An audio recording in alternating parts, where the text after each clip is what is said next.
Sultan Hadiwijaya wafat kembali kepada Sang Pencipta.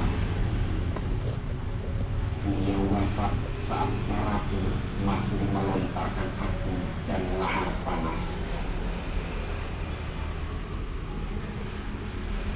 Pangeran Kenowo, Pangeran Senopati, dan Ki Jurumakan sangat bersedih dalam merawat jenazah Sultan Padjah.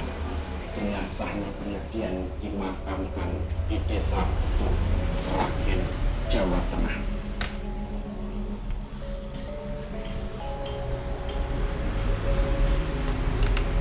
Sejak saat itu juga pusaka kesayangannya, keris Kiai Sangklap, juga menghilang dari kehidupan manusia alias mutsa, masuk ke alam goib bersama dengan fisik kerisnya yang masih ada hanyalah keris-keris Sangklap tiruan atau turunannya saja.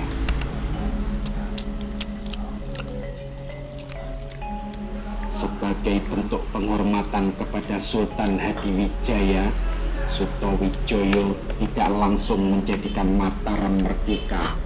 Baru setelah 5 tahun mangkatnya Sultan Hadiwijaya, Sutowijoyo secara resmi menyatakan diri sebagai penguasa Mataram.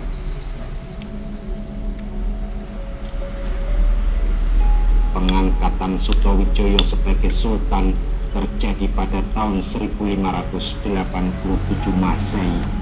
Setelah menjadi Raja Mataram, Sutowijoyo menggunakan gelar Panembahan Senopati ing Ngaloka Khalifatullah Sayyidin Panotokomo Tanah Jawa.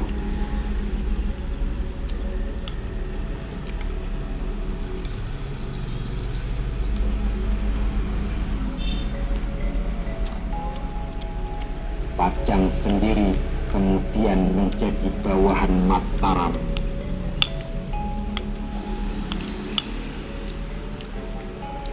Istana Kerajaan Mataram kemudian berada di Kota Gede.